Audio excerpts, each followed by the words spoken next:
Hello learners, क्या हाल। देखिए भाई, तो अब एमटीएस का एग्ज़ाम तो सर पर है। 30 तारीख से एग्ज़ाम शुरू हैं और अब यही समय है कि आप अपनी तैयारी को थोड़ा सा स्पीड अप कर दें, थोड़ा सा बढ़ा दें। तो मैंने सोचा क्या किया जाए जिससे आपका थोड़ा ज़्यादा फ़ायदा हो सके। तो ध्यान में आया प्रीवियस ईयर से बेहतर और क्या हो सकता है। देखिए 23 सितंबर 2023 को ही एक पेपर हुआ था, लगभग आज से ठीक 1 साल पहले, लगभग उसी समय पे दोबारा फिर से एग्ज़ाम होने भी जा रहा है। तो प्रीवियस ईयर करें, देखें किस तरीके के सवाल आ रहे थे, सो दैट आपको एक ओवरऑल आइडिया तो हो जाए कि ये पर्टिकुलर टाइप के क्वेश्चंस हैं इंग्लिश लैंग्वेज में, और इसी टाइप के टॉपिक्स को थोड़ा ज़्यादा प्रिपेयर करके जाना है। तो आगे बढ़ते हैं, चलिए पहले सवाल की तरफ बढ़ते हैं। पहला सवाल है, select the most appropriate antonym of the given word. Antonym का मतलब होता है विपरीत शब्द वाले अर्थ, उल्टे शब्द वाले अर्थ जो है, उल्टे अर्थ वाले शब्द जो है ना, वो आपको बताने हैं। सो एंटोनिम बताना है किसका? फ्यूड का। अब भाई फ्यूड का मतलब पता होगा तब तो एंटोनिम बता पाएंगे, तो मैं बता देता हूँ। फ्यूड का मतलब होता है ए लॉन्ग क्वारल। ठीक है, एक लंबा झगड़ा, बहुत लंबा झगड़ा जो दो लोगों के बीच हो सकता है, दो ऑर्गेनाइजेशंस के बीच हो सकता है, दो ग्रुप के बीच में हो सकता है। तो आपको बताना है एंटोनिम। वीडियो को पॉज कर दीजिए, आंसर सोचिए, उसके बाद आंसर दीजिएगा। आई होप आपने आंसर्स सोच लिया होगा। इसका करेक्ट आंसर है हारमनी। ठीक है, फ्यूड का मतलब अगर झगड़ा होता है तो हारमनी का मतलब होता है शांति, पीस। बाकी सारे वर्ड्स के मीनिंग भी देख लें क्या। ग्रॉस का मतलब होता है सीरियस, गंभीर। पेरिल का मतलब ग्रेट डेंजर, ठीक है, बहुत बड़ी समस्या। एंड विगर का मतलब होता है उत्साह, साहस, उत्साह। ये अगले सवाल की तरफ बढ़ते हैं। देखिए भाई, एरर डिटेक्शन का क्वेश्चन, कोई भी एग्जाम हो एरर डिटेक्शन का सवाल आना ही आना है। इंग्लिश लैंग्वेज का अगर आप तैयारी कर रहे हैं, एरर डिटेक्शन के सवाल कहीं ना कहीं तो आपको ज़रूर मिलेंगे, और एक दो नहीं, हो सकता है 3 आ जाए, हो सकता है 4 आ जाए, किसे ही पता है। इसको देखते हैं सॉल्व कर पाएंगे नहीं। वीडियो पॉज कीजिए और देखिए इसका आंसर आपसे बनता है या नहीं। तो सवाल है, all these things happen because she do not pay heed to my words. देखिए भाई, एरर है इस पार्ट में। शी के बाद लिखा हुआ है डू। अभी सब्जेक्ट वर्ब एग्रीमेंट का सबसे पहला ही रूल हम पढ़ते हैं कि अगर सब्जेक्ट आपका सिंगुलर होगा ना, तो जो वर्ब है वो भी सिंगुलर होना चाहिए। ठीक है, सब्जेक्ट सिंगुलर, वर्ब सिंगुलर। यहाँ पर क्या हुआ, शी तो सिंगुलर है लेकिन डू ये प्लूरल हो गया, ये तो गलत हो गया। हमें दोनों तरफ सिंगुलर करना है, तो सी अगर दिया हुआ है तो आप डू को क्या कर सकते हैं, डज कर सकते हैं, हो गया singular. All these things happen because she does not pay heed to my words. Clear है ना, शी डज। वर्ब जो होता है ना, वो अपने रूट फॉर्म में यानी कि V1 फॉर्म में third person singular, third person plural होता है। ठीक है, थर्ड पर्सन प्लूरल होता है, उसमें एस या ई एस जोड़ दें तब वो सिंगुलर कहलाता है। क्लियर, अगले सवाल की तरफ बढ़ते हैं। देखिए, अंडरलाइंड पार्ट या अंडरलाइंड सेक्शन जो है ना, इसको आपको बताना सही है या फिर इसमें से किसी से रिप्लेस किया जा सकता है। अब 4 ऑप्शन दिए हुए हैं, नो इम्प्रूवमेंट नहीं दिया हुआ है, तो डेफिनेटली किसी न किसी से तो इसे रिप्लेस करना ही होगा। अगेन वीडियो पॉज कीजिए और देखिए इसका आंसर बनता है या नहीं। सवाल है कि professor said that I will be late for the lecture. हमेशा याद रखिएगा, अगर सेंटेंस की शुरुआत पास्ट टेंस से हुई है ना, तो वो कंटिन्यू भी पास्ट टेंस में ही होना है। तो अगर यहाँ पर सेड लगा है, यहाँ पर विल हो ही नहीं सकता। विल का पास्ट टेंस क्या हो जाता है, वुड। आप देख लीजिए कौन से सेंटेंस में वुड है। प्रोफेसर सेड दैट, वुड लगना चाहिए हमारा, वुड वुड वुड, एक ही सेंटेंस में वुड है। ठीक है, पहले ही हिंट से आंसर निकल गया। This is method of elimination. आपने देख लिया कि विल का वुड होना चाहिए था, एक ही सेंटेंस में वुड दिया हुआ है, इसको आपने मार्क कर दिया, बाकी और किसी चीज़ को चेक करने की ज़रूरत ही नहीं। हाँ, ऐसा होता किसी और में भी वुड दिया होता तो हम देखते सब्जेक्ट किस में चेंज हो रहा है। आई जो है ना, ये कहाँ पर चेंज हो रहा है, वैसे यही चेंज हो रहा है, आई का ही हो गया। ये चीज़ याद रखिएगा। ये नरेशन का भी सवाल है एक्चुअली, कि जब भी हम नरेशन सॉल्व करते हैं ना, यानी कि डायरेक्ट से इनडायरेक्ट जब बनाते हैं, तो जो फर्स्ट पर्सन है ये चेंज हो जाता है आपका थर्ड पर्सन में। ये रूल है, first person changes to third person. तो यहाँ पर आई है, ये चेंज होके ही हो गया, फर्स्ट पर्सन थर्ड पर्सन में चेंज हो गया। क्लियर, विल का वुड हो गया एंड आई का ही हो गया है। चलिए अगले सवाल की तरफ बढ़ते हैं। नेक्स्ट क्वेश्चन है आपका, select the incorrectly spelled word. कौन सा वर्ड है इसमें से जो इनकरेक्टली स्पेल किया गया है, यानी 3 सही होंगे, 1 गलत होगा। पॉज कीजिए, आंसर मार्क कीजिए। तो देखिए, सेपरेट की स्पेलिंग सही है, एकोमोडेट की स्पेलिंग सही है, डेफिनेटली की स्पेलिंग डेफिनेटली सही है, लेकिन एम्बैरेस की स्पेलिंग जो है ना वो गलत है। एम्बैरेस की स्पेलिंग होती है EMBARRASS, 2 R और 2 S जो है इसमें आने चाहिए थे। क्लियर? एम्बैरेस का मीनिंग क्या होता है? एम्बैरेस का मतलब होता है किसी को बुरा फील करवाना, ठीक है, किसी को नीचा दिखाना, किसी की बेइज्जती करना। जब आप ऐसा करते हैं तो हम कहते हैं कि you are embarrassing the person. आप सामने वाले की बुराई कर रहे हैं, आप सामने वाले की अपेक्षा कर रहे हैं, ठीक है। अगला नेक्स्ट 5 नंबर देखिएगा, ईडियम्स। भाई साहब, ये तो हर एक एग्ज़ाम की जान है, ठीक है।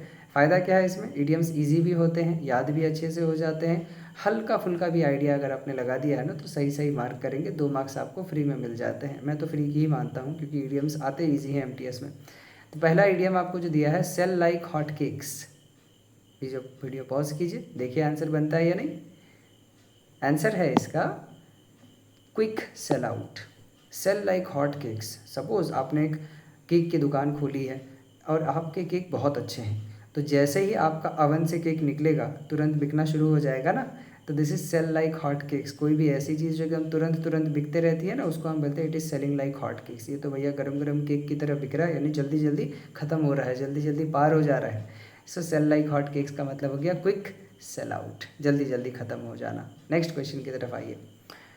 मोस्ट अप्रोप्रिएट ऑप्शन आपको सिलेक्ट करना है। अंडरलाइंड एक फ्रेज दिया हुआ है, इसमें से आपको बताना है कि कौन सा ऑप्शन जो है ना करेक्टली उसे रिप्लेस कर सकता है।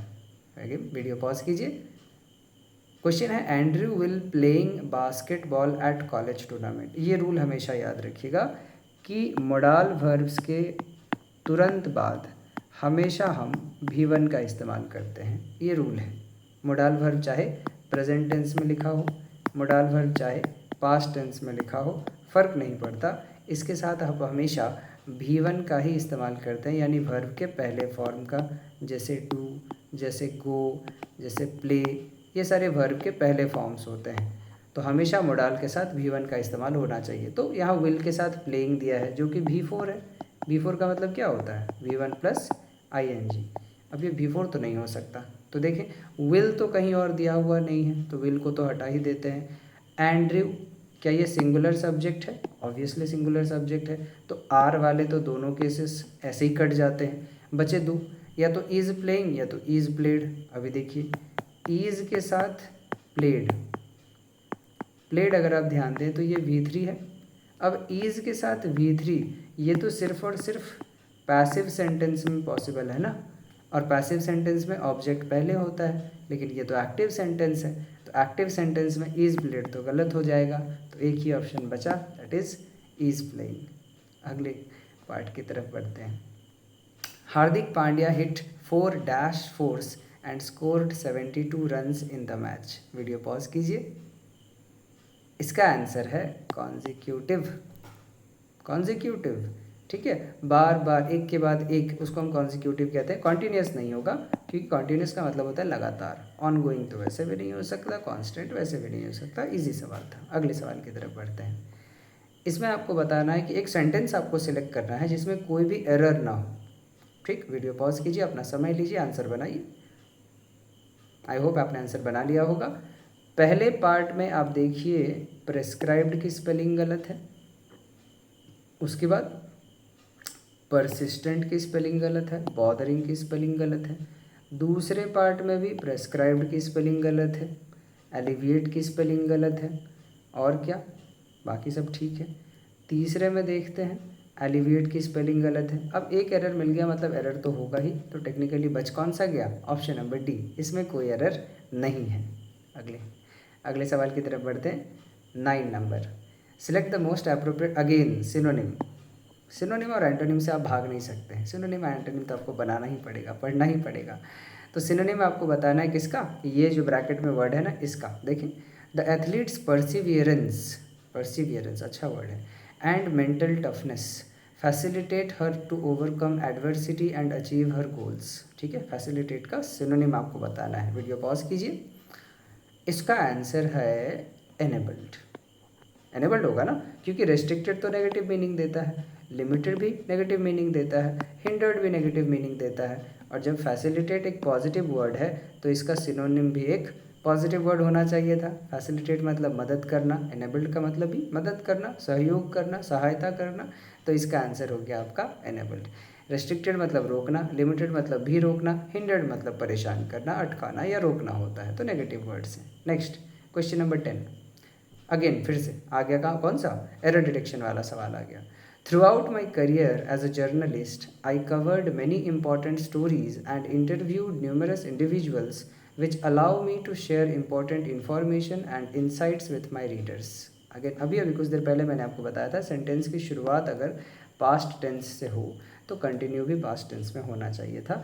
यहाँ पर देखिए विच अलाउ लिखा हुआ है, अलाउ कैसे होगा, विच अलाउड मी, जिसने मुझे मदद करी, ऑलरेडी हो चुका है ना action, so which allowed me. सो कौन से पार्ट में एरर है, अलाउड, अलाउड देखिए इसमें पार्ट डी में, पार्ट डी को मार्क करके आइएगा। ऐसा नहीं कि आपने यहाँ पर सी देखा और सी मार्क कर दिया, नहीं नहीं, ऑप्शंस को ध्यान से पढ़िएगा। ठीक है, क्वेश्चन जब इजी हो तो सिली मिस्टेक होने के चांसेस ज़्यादा रहते हैं, ये चीज़ याद रखिएगा। इसलिए आप ध्यान रखिएगा कि इस तरीके की सिली मिस्टेक्स जो है ना वो ना होने पाए। चलिए next. Harish says that his sister loves to play harmonium. Again error detection का सवाल है। एरर डिटेक्शन से आप मतलब भाग नहीं सकते हैं, बच नहीं सकते हैं। एंटोनिम सिनोनिम हो गया और एरर डिटेक्शन का सवाल हो गया। जिस भी क्वेश्चन जिस भी एग्जाम में जाइए ये आपको मिलना ही मिलना है। देखिए इसके आंसर बनते हैं या नहीं, वीडियो पॉज कीजिए। Harish says that his sister loves to play harmonium. Harmonium एक इंस्ट्रूमेंट है। आर्टिकल वाला चैप्टर अगर आपने ढंग से पढ़ा होगा तो आपको याद होगा हर इंस्ट्रूमेंट से पहले द का इस्तेमाल किया जाता है। ठीक है, हर इंस्ट्रूमेंट से पहले द का इस्तेमाल किया जाता है। तो यहाँ पर सिर्फ हारमोनियम जो है वो गलत है। Harish says that his sister loves to play the harmonium, the harmonium. Next question. Select the most appropriate option. Again underline part को सब्सटीट्यूट करना है। देखें क्या लिखा हुआ है, selling, purchasing and using an illegally copied product is a criminal offence. देखिए भाई इसमें से इलीगली कॉपीड प्रोडक्ट का मतलब क्या होता है, ऑब्सोलीट होता है क्या। ऑब्सोलीट का मतलब तो होता है जो चीज़ बंद हो चुका है। आउटलॉड का मतलब अगेन जो अब कानूनरत नहीं है। क्रूड मतलब टेढ़ा मेढ़ा टूटा फूटा। ठीक है, एक ही ऑप्शन बचा दैट इज़ पायरेटेड। ठीक है, पायरेटेड, इलीगली कॉपीड। ये होता है ना आजकल टेलीग्राम वगैरह पे आप लोग देख लेते हैं, नेटफ्लिक्स की सीरीज़ डाउनलोड कर ली, कल मूवी डाउनलोड हुई, आज उसको डाउनलोड करने के लिए एकदम इंटरनेट पे बैठ जाते हैं। कुछ मूवीज़ या कुछ लोग तो ऐसे भी होते हैं मूवी रिलीज़ नहीं हुई उसके पहले ही उसको डाउनलोड करने के लिए ढूंढते रहते हैं। कम वक्त पागल हैं सारे के सारे। पायरेसी को बिल्कुल भी प्रमोट नहीं करना चाहिए। ठीक है, नौकरी पेशा होने जा रहे हैं आप, इस तरीके के गैर जिम्मेदाराना काम जो है ना वो ना किया करें, पायरेटेड चीज़ों को बढ़ावा ना दें। Okay next. Select the most appropriate option, fill in the blanks again. The hiring manager has already offered you the job, now dash to accept or decline the offer। HR manager जो है ना, hiring manager जो है ना, उन्होंने तो तुम्हें job offer कर दिया है। ठीक है, नाउ अब डैश टू एक्सेप्ट और डिक्लाइन द ऑफर। अब तुम्हारे हाथ में क्या है, the ball is in your court, यानी कि अब डिसीजन लेने की बारी तुम्हारी है। तुम्हारे हाथ में डिसीजन है, तुम चाहे हाँ कहो तुम चाहे ना कहो, ये तुम्हारी मर्जी। So the ball is in your court, इसका मतलब क्या, अब डिसीजन लेने की बारी या डिसीजन लेने की जो क्षमता है ना वो तुम्हारे हाथ में है। So the ball is in your court, ये है क्या, इडियम। ठीक है, फिल इन द ब्लैंक्स में भले दे दिया गया है लेकिन सवाल इडियम का था, मुहावरों का। मुहावरों की तैयारी बड़ी अच्छे से कीजिएगा गुरु। नेक्स्ट क्वेश्चन की तरफ बढ़ते हैं। Select the most appropriate option। Again फिर से, Oberon doesn't like the way Demetrius dash to Helena। doesn't like कौन सा टेंस है, doesn't like प्रेजेंट टेंस है क्या। अब भाई अगर सेंटेंस की शुरुआत पास्ट से हो और वो पास्ट में कंटिन्यू हो तो प्रेजेंट से शुरू होने वाला वर्ड भी कम से कम प्रेजेंट में तो जाना चाहिए ना। तो देखें, Oberon doesn't like the way Demetrius dash talked to Helena ना, डजेंट लाइक है। डजेंट लाइक एक रेगुलर या हैबिचुअल एक्शन का जनरल एक्टिविटी को दर्शाता है। तो टॉक्ड तो पास्ट हो गया, पास्ट नहीं हो सकता, एक ही ऑप्शन सही बैठता है यहाँ पर and that is talks. Oberon doesn't like, उसे पसंद नहीं है। The way Demetrius talks to Helena, जैसे डेमेट्रियस हेलेना से बात करता है, उसे पसंद नहीं है। उसे पसंद नहीं था होता तो टॉक्ड लिखते, अभी चल रहा होता तो हम टॉकिंग लिख देते। टू टॉक ये इन्फिनेटिव का पार्ट होता है, 2+V1 जो होता है ना ये इन्फिनेटिव होता है, ये नॉन फाइनाइट वर्ब का एक पार्ट है। जब मैं वर्ब की सीरीज़ लाऊंगा ना उस समय मैं आपको एकदम डिटेल में पढ़ाऊंगा नॉन फाइनाइट वर्ब्स के बारे में। नेक्स्ट क्वेश्चन की तरफ आइए। अगेन ईडियम का मीनिंग आपको बताना है। Let sleeping dogs lie, let sleeping dogs lie, पता है इसका आंसर होगा leave an existing situation as it is. Sleeping dogs lie, जब कुत्ते सो रहे होते हैं ना उनकी नींद बड़ी पतली होती है, हल्का सा भी आवाज़ हुआ ना वो उठ जाएंगे। तो ऐसे ही कुछ सिचुएशंस होते हैं ना जिसको जैसा है वैसे ही छोड़ देना चाहिए। हल्का सा भी आपने डिस्टर्ब कर दिया ना बात का बखेड़ा हो जाएगा, राई का पहाड़ हो जाएगा। उन सिचुएशंस को नहीं छूना चाहिए, नहीं छेड़ना चाहिए, इसीलिए कहा जाता है लेट स्लीपिंग डॉग्स लाई। भाई कुत्ते सो रहे हैं, सोने दो सोने दो। नेक्स्ट 16 नंबर क्या बताना है आपको, वन वर्ड सिचुएशन, इंपॉर्टेंट ये भी होता है। A cage made for birds है, जहाँ पर पक्षियों को रखा जाता है, उनके जो पिंजरा होता है उनका जो पिंजरा होता है उसे क्या कहते हैं? एवियरी, एवियरी कहते हैं। एपियरी कहते हैं बीज को जहाँ पर हम रखते हैं, मधुमक्खियों को जहाँ रखा जाता है ना उन्हें हम एपियरी कहते हैं। एक्वेरियम तो आप जानते हैं जहाँ पर मछलियों को रखा जाता है। और एरेना एक एरिया होता है, बड़ा सा एरिया होता है जहाँ पे खेल लॉन टेनिस वगैरह आपने देखा होगा, जो जहाँ जिस एरिया में वो होता है ना वैसे बड़े बड़े एरिया को हम जहाँ पे लोग बैठ भी सकते हैं उसे हम एरेना कहते हैं। नेक्स्ट सवाल देखते हैं। एप्रोप्रिएट सिनोनिम बताना है, समान अर्थ वाले शब्द आपको बताने हैं रिपल्सिव का। वीडियो पॉज कर लीजिए। आई होप आपने आंसर बना लिया होगा। रिपल्सिव नेगेटिव वर्ड है तो नेगेटिव ही ढूंढना पड़ेगा। अट्रैक्टिव तो पॉजिटिव वर्ड है। रिलायबल ये भी पॉजिटिव वर्ड है। यूनिफॉर्म ये भी पॉजिटिव वर्ड है। तो एक ही नेगेटिव वर्ड बचता है and that is disgusting. Synonym disgusting, ठीक है। रिपल्सिव डिस्गस्टिंग, एकदम जिससे नफरत हो, जिससे दूर जाने की इच्छा हो। नेक्स्ट क्वेश्चन की तरफ आते हैं। एग्जाम पे क्वेश्चन से दूर नहीं जाना है, याद रखिएगा। नेक्स्ट 18 नंबर क्या करना है, स्पेलिंग मिस्टेक है भाई साहब। चलिए स्पेलिंग मिस्टेक वाला और एक क्वेश्चन आ गया। एक और आया था एम्बेरस, आपको याद होगा अगर, ये दोबारा दूसरा क्वेश्चन आ गया। सर्जेंट, सर्जेंट, सर्जेंट कौन सी स्पेलिंग सही है? D number, SERGEANT।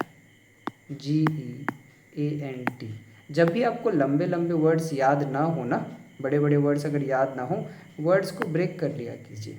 ये हमारे स्कूल के टीचर ने हमें सिखाया था। जब भी लंबे लंबे वर्ड्स याद ना हो रहे हों भाई साहब उन्हें ब्रेक कर लीजिए। ब्रेक करके याद करेंगे तो ज़्यादा याद रहेगा। सर्जेंट याद नहीं होता, ठीक है। सर्ज याद रखिए, SERGE, एंट याद रख लीजिए, सर्ज एंट याद रह जाएगा, ज़रूर याद रहेगा। नेक्स्ट क्वेश्चन की तरफ बढ़ते हैं। 19 नंबर क्या बताना है, given sentence contains an error. ये जो सेंटेंस दिया हुआ है ना इसमें कोई ना कोई गड़बड़ी है भाई साहब, ठीक है। तो आपको वो सेंटेंस ढूंढना है जिसमें वो गड़बड़ी सुधार दिया गया हो। देखें ज़रा। The boy told his mother that he saw the most tall giraffe at the zoo. पता चला क्या एरर है? नहीं, अरे भाई मोस्ट टॉल कैसे हो सकता है? टॉलेस्ट होगा ना। मोस्ट तो हम उन एडजेक्टिव्स के पहले लगाते हैं जिन एडजेक्टिव्स का अपना कोई कंपैरेटिव या सुपरलेटिव डिग्री नहीं होता है। जैसे मैं मोस्ट ब्यूटीफुल बोल सकता हूँ क्योंकि ब्यूटीफुल का ना तो ब्यूटीफुलर होता है ना तो ब्यूटीफुलेस्ट हो सकता है, लेकिन टॉल का टॉलर भी हो सकता है, टॉलेस्ट भी हो सकता है। तो मोस्ट टॉल ये गलत लिखा हुआ है। आप देखिए कौन से ऑप्शन में सही है। अरे भाई पहले ही ऑप्शन में सही दे दिया। The boy told his mother that he saw the tallest giraffe at the जू। ये भी याद रखिएगा, एट द जू होता है, इन द जू नहीं होता है। प्रीपोजिशन वाले चैप्टर में पढ़ेंगे। नेक्स्ट क्वेश्चन देखिए 20 नंबर। अगेन ईडीएम का मीनिंग आपको बताना है। क्या है? Call the shots, call the shots, call the shots meaning पता चला? ये B number, to be in a position to make decisions that influences a situation. एक ऐसी स्थिति में या एक ऐसे पद पर होना जहाँ पर आपकी बातों से प्रभाव पड़ता हो, डिसीजंस में प्रभाव पड़ता हो, सिचुएशंस पे प्रभाव पड़ता हो, लोगों पर प्रभाव पड़ता हो, ठीक है। उसे हम कहते हैं call the shots, call the shots. Power होना, ऑथोरिटी होना आपके पास, ठीक है। तो अंतिम पड़ाव की तरफ हम बढ़े चले। नंबर 21 से लेकर 25 तक क्या है ना, आपको दिए गए हैं क्लोज टेस्ट, जिसे हम नहीं कहते क्या, इसी को हम क्लोज टेस्ट कहते हैं, ठीक है। ये जो एक पैराग्राफ दिया हुआ होता है जिसमें 5 या 10 फिल इन द ब्लैंक्स आपके होते हैं, हर ऑप्शन के लिए 4 अलग ऑप्शंस हैं आपके पास, उनमें से जो करेक्ट है वो आपको सिलेक्ट करके लिखना है। तो वीडियो पॉज कीजिए, पैराग्राफ लंबी है, आराम से इसे पढ़िए, समझिए और उसके बाद अपने आंसर्स को मार्क कीजिएगा। तो आई होप आपने वीडियो पॉज किया होगा, सभी चीज़ों को आपने मार्क किया होगा, आंसर्स आपने मार्क कर लिए होंगे। चेक कर लेते हैं। That evening we sat in the courtyard of the hotel once more, dash the sun sink below the western isles watching. ठीक है, सूरज को डूबते हुए हमने देखा। I told Alexei what had happened that day. I fancied I could glimpse the grey stone wall of Lismore house. I fancied, मैंने सोचा, मैंने ऐसा चाहा। I fancied wall of Lismore house dash its island hilltop, on its island hilltop, on किसी चीज़ के ऊपर, ठीक है, on its island hilltop। Next कहाँ चले गए हम? हाँ, the red light of the setting sun glinting from the windows, झाँकता हुआ, and from there the wasted frame of Jonathan Blake gazing out across the sea on nothing, his boy waiting for him to die, but it was my dash simply the image on my mind, it was my fantasy, ये तो मेरी कल्पना थी, but it was my fantasy simply the image on my mind, मेरे दिमाग पर बस एक चित्रांकन हुआ था, चित्र बना हुआ था। Like the image burned on to your eyes when you have dash too long at the sun, stared too long at the sun, जब आपने सन के ऊपर बहुत लंबे समय तक ताका झाँका हो, घूरा हो, तो क्या हो जाता है? बर्न, जलने जैसी फीलिंग आती है ना भाई साहब। बट सूरज को बहुत लंबे समय तक बिना चश्मे के अगर आप ताड़ते रहेंगे तो आंखों में जलने का सेंसेशन होगा ना। तो burned on to your eyes when you have stared too long at the sun. तो हो गए 25 क्वेश्चंस। अब भाई आप देख लीजिए आपके कितने सही कितने गलत। हर सही के लिए 2 मार्क्स, हर गलत के लिए 0.5 जो है वो माइनस कर लीजिएगा। इस तरीके से आपको चेक करना है कि आपके कितने टोटल मार्क्स आ रहे हैं। और हाँ, ये भी याद रखिएगा, एरर परसेंटेज ये भी ज़रूर कैलकुलेट कीजिएगा। कैसे कैलकुलेट करते हैं? मैथमेटिक्स की तैयारी ठीक से हुई है ना? जितना भी टोटल अटेम्प्ट्स हुआ है आपका वो नीचे, जितना भी एरर यानी जितने आपने गलत किए हैं वो whole into 100। Total number of error यानी error questions divided by total number of attempts into 100। Error percentage हमेशा कोशिश कीजिए 20 से नीचे रहे, ठीक है ना? बाकी मिलेंगे अगले वीडियो में और एक पेपर के साथ। 2023 हमने कर लिया, 2022 के भी क्वेश्चंस को हम देख लेंगे कि किस तरीके से पैटर्न जो है चल रहा था और कौन कौन से टाइप जो हैं वो रिपीट होते हैं। तो अगली बार जैसे ही मैं वीडियो अपलोड करूं कहीं आप मिस ना हो जाए, तैयारी के लिए समय नहीं बचा हुआ है, इसीलिए चैनल को लाइक भी कीजिए, अपने दोस्तों के साथ शेयर भी कीजिए और क्या, सब्सक्राइब भी कीजिए। Bye bye.